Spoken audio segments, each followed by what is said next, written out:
El jueves comenzamos a estudiar Primera de Pedro, la primera carta del apóstol Pedro. Y cuando él escribe a un grupo de cristianos que no estaban en su tierra, no estaban en Israel, no estaban en Palestina, muchos judíos, muchos gentiles, pero estaban diseminados en la parte norte, este, oeste, de lo que era el Asia Menor, lo que hoy sería parte de Turquía. Y él les escribe a ellos diciéndole que son extranjeros, que están expatriados y están afrontando dificultades a nivel de la sociedad. Parece que ya se había comenzado una especie de persecución imperial por parte del Imperio Romano, en la cabeza Nerón, por el año 64. Y luego de esa persecución, hubo 9 persecuciones más. Por todos fueron 10 persecuciones imperiales, atacando a los cristianos, acusándoles de cuantas cosas ustedes ni se pueden imaginar. Imagínense que le acusaban hasta de ser caníbales, de comer gente a los cristianos. ¿Y saben por qué? Porque los cristianos, con todas estas persecuciones y todo esto, también tenían sus cultos muy cerrados. Y a veces las personas se acercaban para espiar. Y cuando oían la comunión, que decían: esto es mi cuerpo, cómanlo, pártanlo en memoria de mí, esta es mi sangre, bébanla. Decía: están comiendo gente. Y no solamente eso, sino que los acusaban de ateos, porque no creían en sus dioses paganos. Los acusaban de ir contra el Estado, de ser desleales al Estado, porque tenían un Señor que estaba por encima de todo, que era Jesucristo. Y le hacían una serie de acusaciones antisociales, que no se juntaban con los demás porque no estaban en los mismos desenfrenos de los demás, en los mismos antivalores, fornicaciones, esos cultos paganos con prostitución, con de todo. Se parece un poco a lo de hoy, aunque hay lugares en el mundo que la persecución es bien recia, pero hay una especie de persecución social, donde uno está en un lugar, en una empresa, en una escuela, una universidad, y porque uno quiere agradar a Dios, como que la gente choca con uno, se encuentra uno raro, porque uno no quiere andar en el mismo desenfreno, en los mismos pecados, en la misma corrupción, fornicación, haciendo las cosas deshonestas. Uno choca con la gente. Por eso la Biblia dice que nosotros andamos contra la corriente de este mundo. Entonces el apóstol Pedro le escribe a este grupo de personas que estaba comenzando a sentir esos ataques, tanto de la sociedad como de la familia, y ahora se estaba iniciando, ya se había iniciado en Roma, lo que era la primera persecución imperial por parte del emperador Nerón. Y el apóstol Pedro le estaba diciendo: manténgase firme, y les dice lo que ellos han recibido, les dice de dónde ellos han sido sacados, les dice lo que Dios ha hecho por ellos, y les dice lo que les espera, la herencia que tienen. Y entonces en eso comenzamos a compartir el jueves pasado, y dice en el capítulo 2, versículo 9, que ustedes son linaje escogido, un real sacerdocio, una nación santa, pueblo adquirido por Dios, para que anunciéis las virtudes de aquel que os llamó de las tinieblas a su luz admirable. Dice: vosotros que en otro tiempo, ustedes que en otro tiempo no eran pueblo, pero ahora sois pueblo de Dios, que en otro tiempo no habíais alcanzado misericordia, pero ahora habéis alcanzado misericordia. Linaje escogido, que luego en otro mensaje voy a hablar de esto. Linaje, una clase, una familia elegida por Dios, un real sacerdocio, sacerdotes somos nosotros todos al servicio del Rey, una nación santa, una nación apartada, separada, una nación diferente para Dios y un pueblo adquirido, comprado, que pertenece a Dios. Ahora, en el versículo 10 se dice algo interesante. Se dice que ustedes en otro tiempo no eran pueblo, pero que ahora son pueblo. Que en otro tiempo no habían alcanzado misericordia, pero que ahora han alcanzado misericordia. Es decir, que este texto uno lo puede dividir en dos partes: en otro tiempo y ahora. En otro tiempo, ¿qué ocurrió? ¿Qué estaba pasando en otro tiempo? Y luego vamos a definir lo que es ese otro tiempo. En otro tiempo ellos no eran pueblo.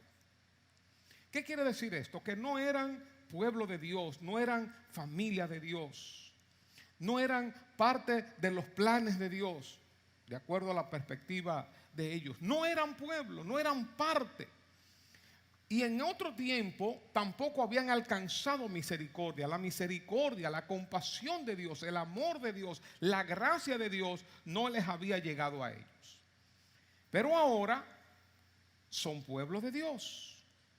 Ahora son familia de Dios. Y ahora han alcanzado misericordia. En otro tiempo no eran pueblo, no habían alcanzado misericordia. Ahora son pueblo y han alcanzado misericordia. ¿Qué quiere decir esto y cómo nos toca esto a ti y a mí? ¿A qué se refiere cuando dice en otro tiempo? Antes, la gente creía, los judíos creían que los planes de Dios, los propósitos de Dios eran solamente para el pueblo de Israel, para el pueblo judío. Y que los gentiles, es decir, todos nosotros, estábamos aislados de esto, estábamos aparte de esto.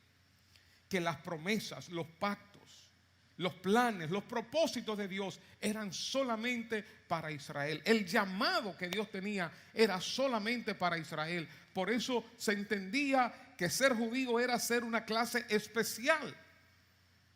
Eran parte del pueblo de Dios con quienes Dios tenía planes, tenía propósitos. Y que los otros, los gentiles, no eran parte de esos planes, no eran parte de esos propósitos. Eran los paganos y eran los perdidos.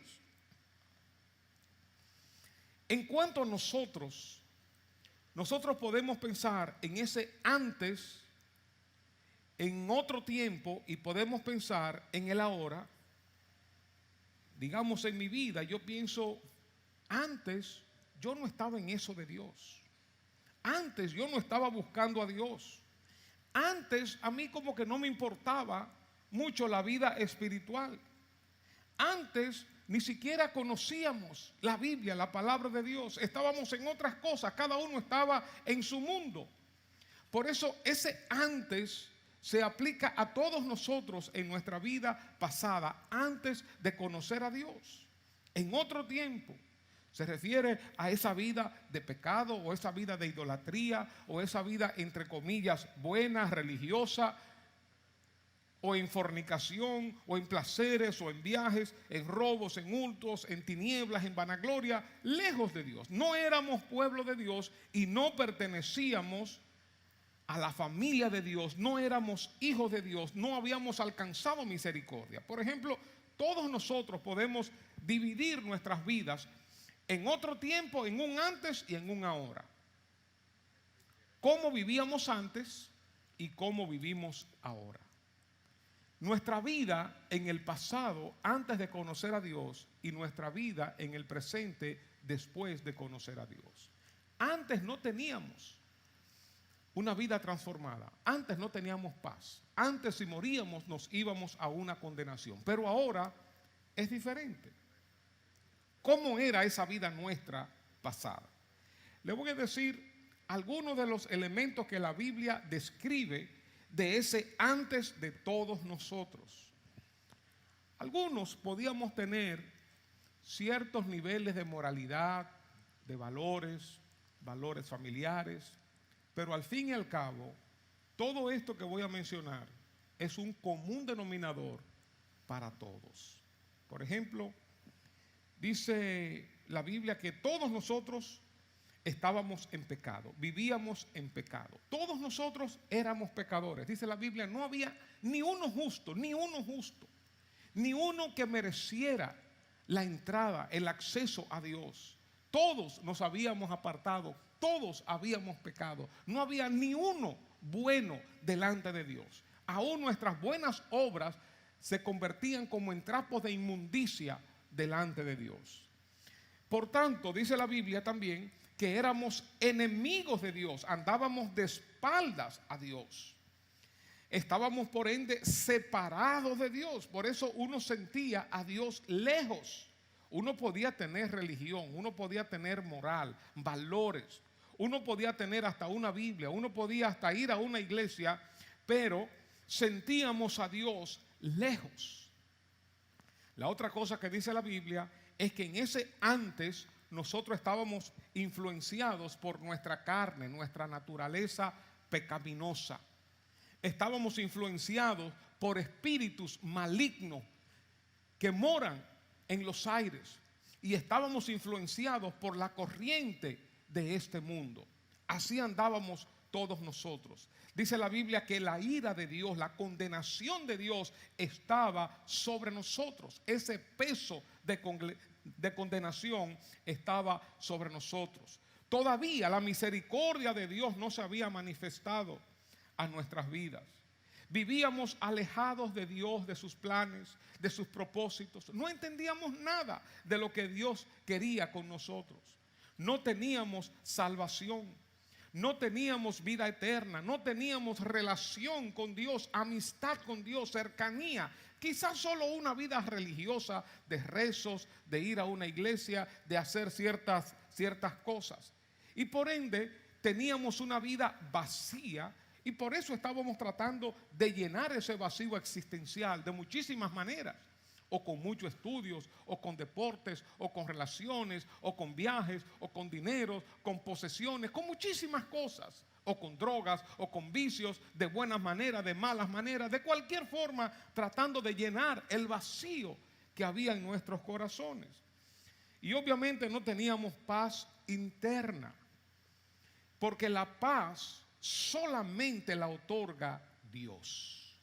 Esa paz, esa seguridad, ese estado de quietud, de control, de fe, de esperanza, solamente lo da Dios. Y por eso entonces vivíamos de meta en meta, buscando cosas para sentirnos bien y para sentirnos satisfechos, etcétera. Por tanto, nuestro destino en el antes era una condenación eterna, vivir apartados de Dios para siempre. Ese es nuestro antes común a todos nosotros, unos de una manera y otros de otra manera. El ahora estamos describiendo dos tiempos, en otro tiempo y el ahora. El ahora de nosotros, lo que describe la Biblia, que es común también a todos nosotros, es que ahora somos pueblo de Dios. Ahora pertenecemos a la familia de Dios.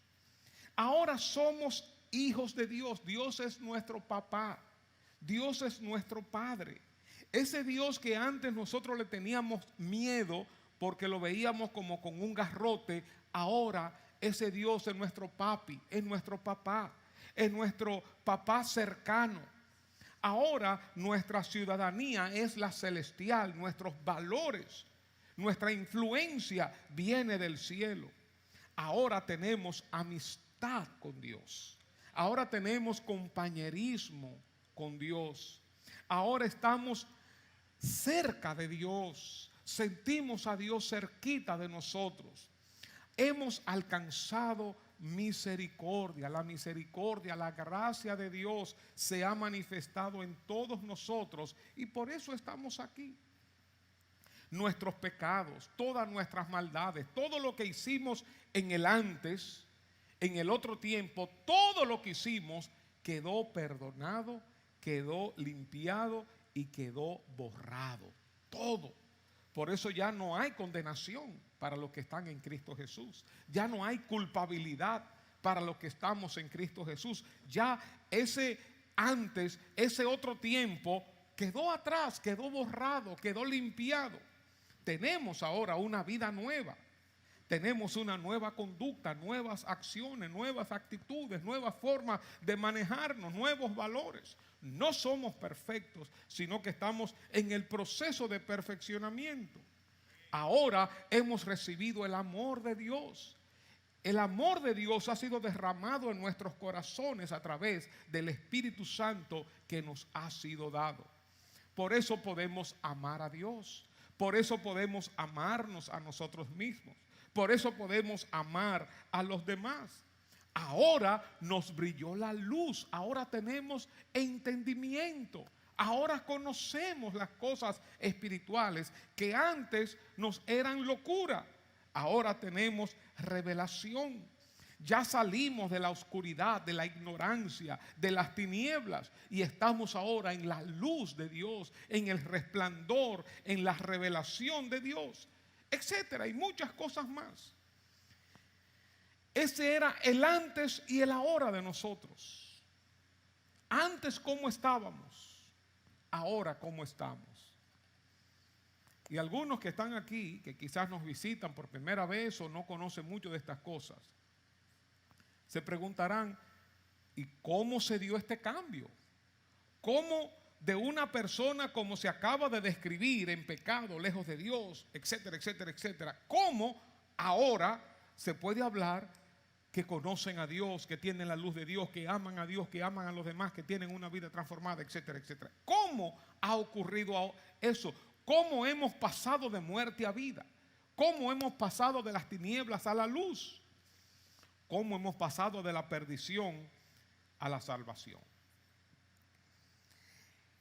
En la primera epístola del apóstol Pedro, en el capítulo 1, capítulo 2 y en otros pasajes de la palabra de Dios, se nos dice el cómo. Por ejemplo, le voy a mencionar solamente elementos en el capítulo 1. Si ustedes tienen sus Biblias, sus celulares, sus iPads, si lo presentan ahí. En el capítulo 1, por ejemplo, se habla en el versículo 2 de que ha habido un rociamiento de la sangre de Cristo. Algo en nuestra transformación se debió al sacrificio, a la sangre de Cristo, dice en el capítulo 2. En el versículo 2. En el versículo 3, por ejemplo, se nos dice que hemos nacido de nuevo, que tenemos una nueva criatura, que somos nuevas personas. En el versículo 5 del capítulo 1 se habla del elemento de la fe, del creer. Y ahorita vamos a poner estos elementos en orden.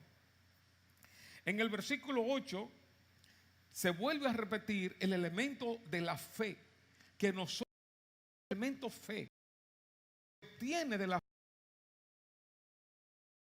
fe. En el versículo 12 se habla de todo lo que pasó, ahora es anunciado, ahora se predica. En el versículo 14 se habla de la obediencia.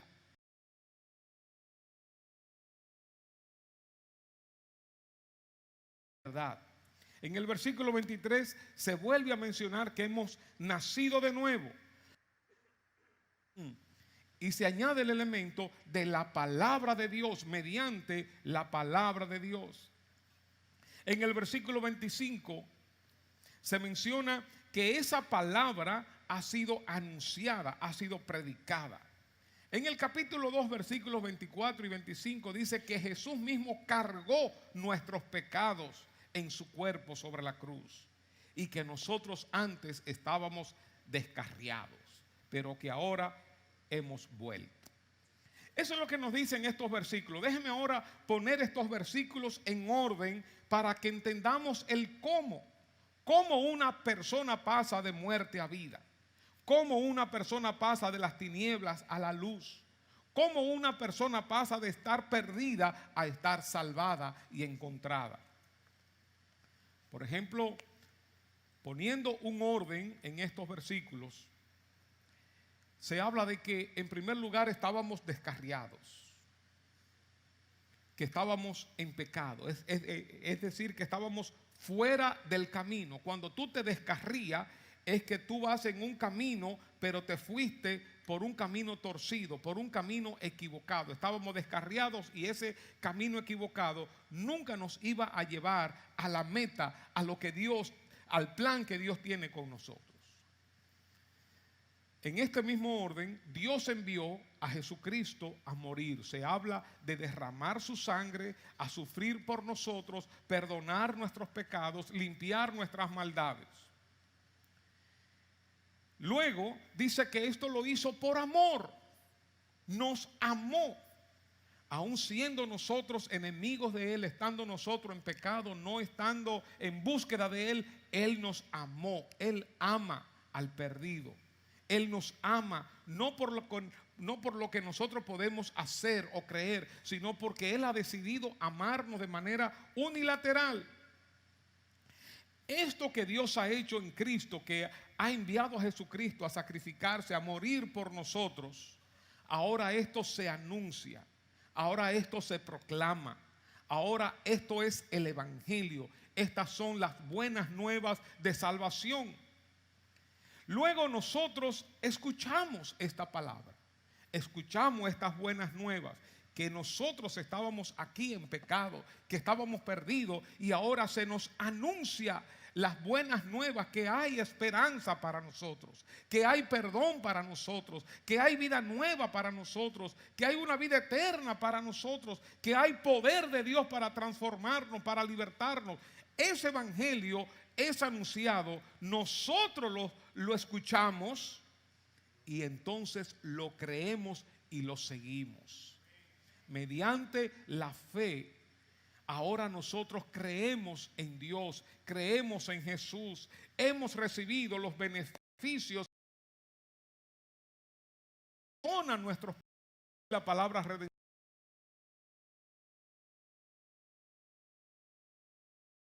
Que recibir para recibir todo lo que Dios hizo en la cruz del Calvario a través de Jesucristo.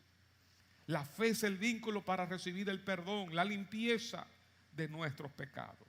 Entonces, cuando pusimos nuestra fe en Jesús, entonces hemos dado un giro, una vuelta de 180 grados. Íbamos en esta dirección y ahora nos volvemos hacia esta dirección. Por eso se le dice que nos hemos convertido. Convertirse significa dar una vuelta. Si alguien te está llamando de aquel lado y tú te conviertes, quiere decir que tú te vuelves. Es volverse a, dar la espalda a, poner tu atención hacia esa persona que te está llamando. Como dice Primera de Tesalonicenses 1:9, que ellos cuentan acerca de nosotros, de la acogida que tuvimos por parte de ustedes y de cómo se convirtieron, cómo se volvieron de los ídolos a Dios para servir al Dios vivo y verdadero. Eso es lo que ha ocurrido con nosotros. Nosotros íbamos tras el pecado, tras el mundo, tras la vanagloria, tras las cosas humanas, terrenales, y ahora nos volvimos a Dios. Nos hemos convertido, hemos dado una vuelta porque hemos creído el anuncio que escuchamos del Evangelio, lo obedecimos, lo seguimos. La sangre de Jesucristo se hizo efectiva en nuestras vidas, perdonó nuestros pecados, nos hizo renacer, nos dio una nueva vida y ahora estamos siguiendo a Dios. Tenemos una vida transformada, una vida diferente. Como dije, no somos perfectos, pero estamos caminando en el proceso de perfeccionamiento. Todo eso ha ocurrido. Hemos entonces nacido de nuevo, tenemos una nueva vida, tenemos una nueva criatura. Como le dijo Jesús a Nicodemo en Juan 3, es necesario que nazcas de nuevo, que nazcas de lo alto, que nazcas espiritualmente, que nazcas otra vez. Si no nacemos otra vez, no podemos ni entrar ni ver el reino de los cielos. Por eso las iglesias no nos salva. Es un espacio maravilloso, Pero las iglesias pueden tener personas buenas, personas sanas, que no han nacido de nuevo. Si no han nacido de nuevo, no tienen la vida de Cristo. Si no han puesto su fe, su confianza en Dios y han dado ese giro de 180 grados, no son salvas. Es la diferencia cuando uno ve uno de estos muñecos que parecen bebé, igualito a un bebé, digamos, gesticulan como un bebé o lloran como un bebé, pero no tienen vida, no hay vida. Y uno puede ver la diferencia de un bebé que tiene vida y un bebé que es un muñeco. Uno puede ver la diferencia. Así mismo se ve la diferencia entre un religioso, un muñeco que no tiene vida, y un cristiano que tiene la vida de Cristo. Y no es que el cristiano sea mejor, sino que el cristiano ha reconocido su pecado, su falta, su lejanía de Dios, ha reconocido su condición y ha puesto su fe en Jesucristo. Ha obedecido al evangelio, se ha convertido, ha dado la vuelta, media vuelta, y la sangre de Jesucristo le ha limpiado, y Dios sopló sobre nuestros espíritus, y nuestros espíritus despertaron, resucitaron, y ahora nosotros entendemos las cosas espirituales. Antes uno leía la Biblia y no entendía nada, pero ahora uno la lee y uno entiende, uno tiene revelación y Dios nos habla, y como que a veces las palabras como que saltan y nos golpean.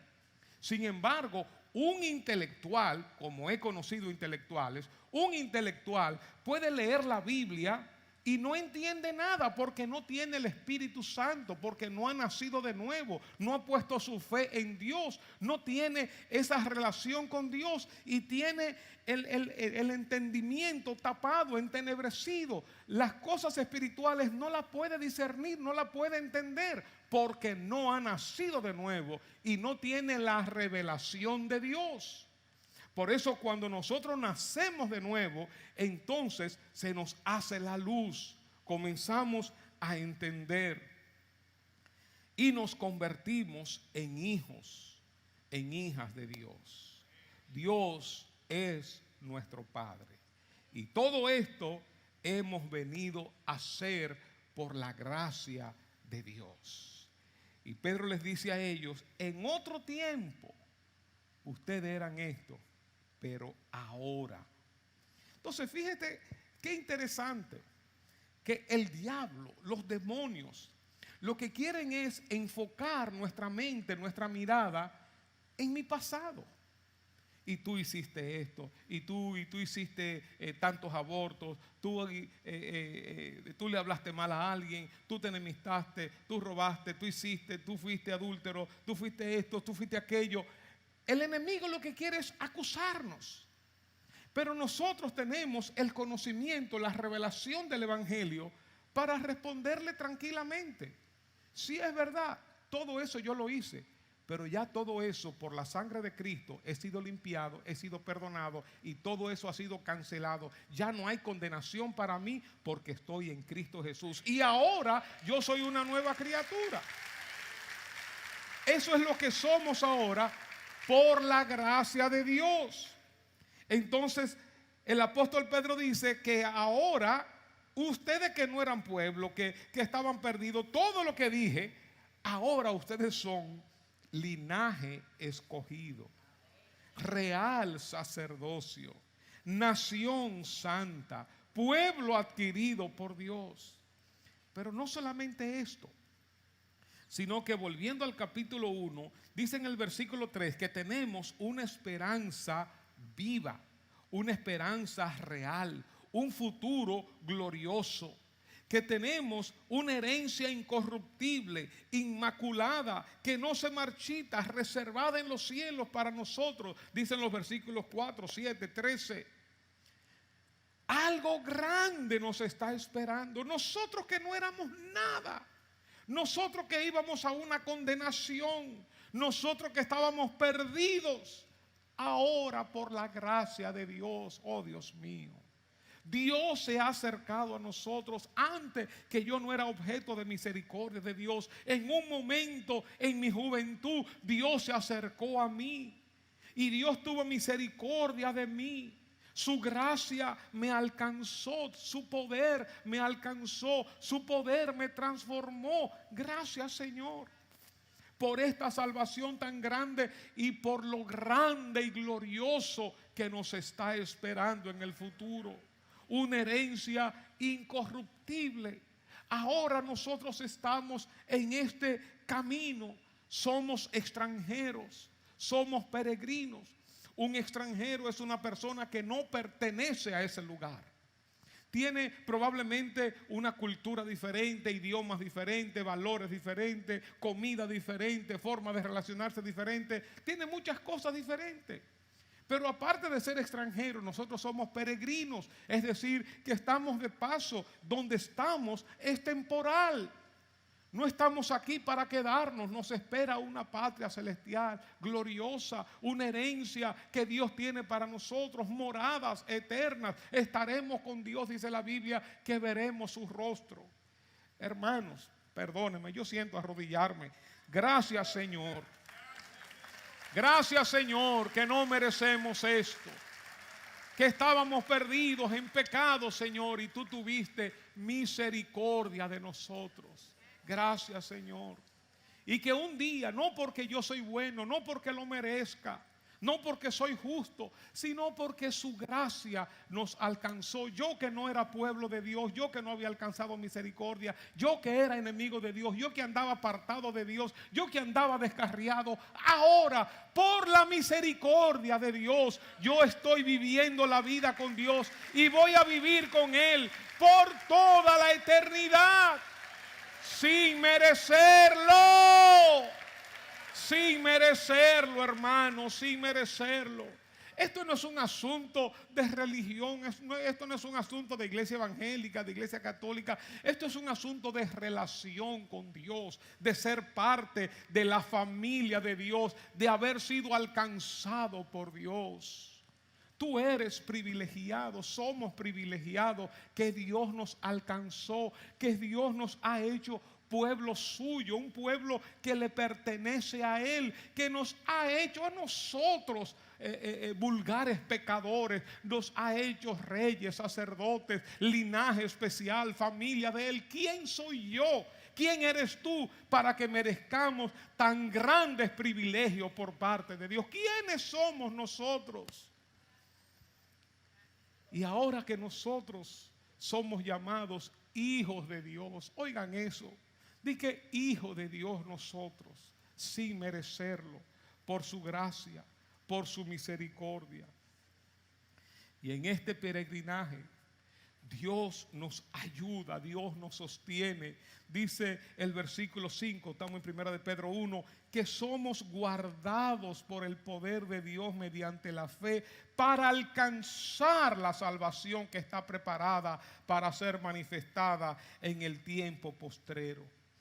Oigan eso, hermano, no solamente que Dios me salva, que en mi antes, en mi deterioro, en mi pecado, en mi maldad, Dios tiene misericordia de mí, me salva, me limpia, me perdona, me pone su Espíritu Santo, me transforma, sino que ahora en el caminar hacia Él me guarda, me protege, me ayuda a permanecer firme, a permanecer fiel a Él. Hermanos, yo tengo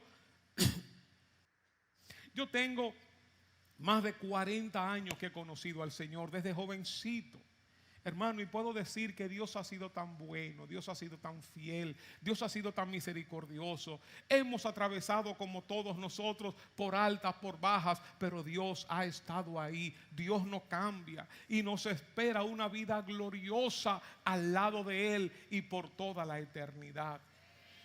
Y en este peregrinaje Dios nos protege, Dios nos guarda, Dios nos habla, Dios nos ministra, Dios nos provee, Dios nos sostiene. Somos guardados para que podamos llegar allá. No estamos solos tratando de caminar la vida cristiana, de vivir la vida cristiana. No estamos solos, hermano. Tú no estás solo, tú no estás sola. Dios está contigo, sosteniéndote a cada paso. Por eso necesitamos siempre buscar la ayuda de Dios, siempre pedirle a Dios, siempre clamar a Dios, siempre depender de Dios. Y voy a concluir con esto que dice en el versículo 9. Mas vosotros sois linaje escogido, real sacerdocio, nación santa, pueblo adquirido por Dios. ¿Para qué? Para que anunciéis las virtudes. ¿Cuántas cosas tenemos que decir de Dios? Para que anunciemos las virtudes, la bondad, el amor, la misericordia, la gracia, el poder, wow, la paciencia, para que anunciemos las virtudes de aquel que nos llamó de las tinieblas a su luz admirable. Si nosotros estamos aquí hoy, hermanos, si yo estoy aquí, es porque una vez alguien me habló de Jesucristo. Alguien te habló de Jesucristo. Alguien te predicó de estas cosas que Dios había planificado, de esta obra que Dios hizo en Cristo, de la esperanza que hay de perdón, de cambios, de perdón de pecado, de limpieza, de transformación, de poder. Alguien me habló, alguien te habló. Por eso estamos nosotros aquí. El evangelio que tiene poder. El evangelio que se predica, que son las buenas nuevas, las buenas noticias.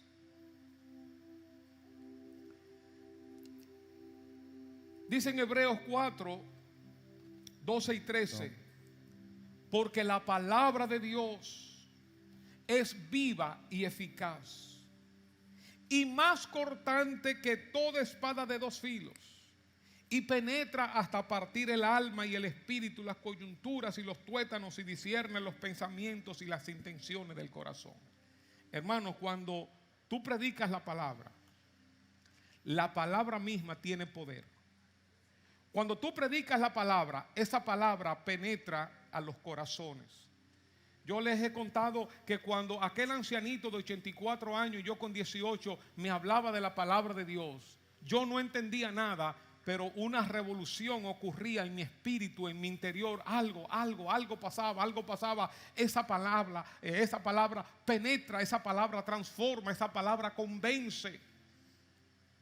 Y dice el apóstol Pablo en 1 de Tesalonicenses 2:13, por lo cual también nosotros, sin cesar, damos gracias a Dios de que cuando recibisteis la palabra de Dios, cuando recibiste la palabra de Dios que oísteis de nosotros, palabra de Dios que oíste de nosotros, palabra con ropaje humano, palabra proclamada por humanos, la recibiste no como palabra de hombre, sino según es en verdad la palabra de Dios, la cual actúa en vosotros los creyentes. Actúa. Esa palabra actúa. Tú y yo estamos aquí porque la palabra de Dios actuó en nuestros corazones. Porque Dios nos dio la fe para creer esa palabra. Y fíjense si el enemigo sabe esto, que en la parábola del sembrador, dice la Biblia, en Mateo 13, que cuando la semilla, que es la palabra de Dios, se va regando, viene las aves del cielo, que luego dice es Satanás, representado por Satanás, y roba esa palabra para que la gente no crea y no se salve. El enemigo trata de que la gente no oiga la palabra de Dios. Está tratando de tapar los oídos de la gente o de tapar las bocas de los cristianos para que no hablemos, poniendo temor en nuestros corazones, trayendo vergüenza, poniendo obstáculos en nuestros pensamientos para que no hablemos la palabra de Dios. Y dice el apóstol Pablo que los religiosos, los judíos en aquel entonces, Primera de Tesalonicenses 2:15, dice que a nosotros nos expulsaron y no agradan a Dios y se oponen a todos los hombres impidiéndonos hablar a los gentiles para que éstos se salven. Aquí está el secreto. Cuando la gente oye, tiene la oportunidad, la posibilidad de creer, de que le nazca la fe, de que la misericordia de Dios lo alcance y se encienda esa llama de transformación, de vida nueva, de conversión, de dar esa media vuelta y conocer a Dios y vivir la vida que tú y yo estamos viviendo. No es una vida perfecta, pero es una vida en paz, es una vida con esperanza, es una vida sostenida por el poder de Dios. Nosotros somos linaje escogido. Dios nos ha sacado de las tinieblas a su luz ahora para que nosotros anunciemos las virtudes de aquel que nos ha transformado, que nos ha salvado. ¿Cuántas personas no van a estar en el cielo a causa tuya y a causa mía? ¿Cuántas personas no estaremos nosotros enviando hacia la eternidad porque nosotros no tenemos vergüenza, ni el diablo nos va a callar, nos va a tapar la boca para que nosotros sigamos hablando de las virtudes de Él, de las bondades, del amor, de la misericordia, del poder, de la gracia de Dios? Nadie nos podrá tapar la boca. Dios está con nosotros, hermanos. En el mundo no hay nada. El mono, aunque se vista de seda, mono se queda. Aunque ustedes vean la gente con dinero, con conocimientos, con fama, con posiciones, con todo lo que pudieran tener, están condenados, van a una perdición eterna, a menos que ellos crean la palabra de Dios, a menos que ellos oigan el evangelio, las buenas nuevas de salvación.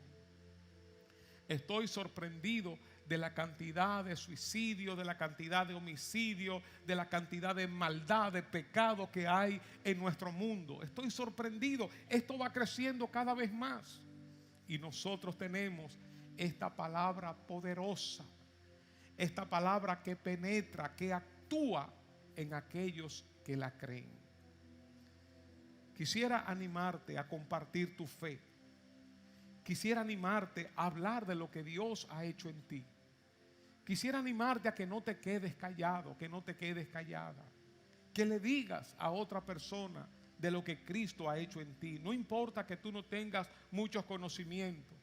Háblale de lo que tú has recibido, del perdón de tus pecados, aunque sea un poquito así que tú has recibido, que tú estés recién caminando en los caminos del Señor.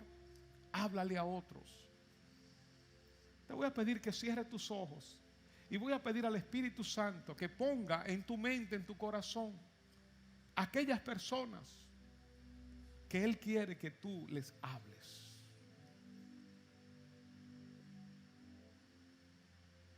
Que tú comiences a orar ahora: Señor, toca esa vida.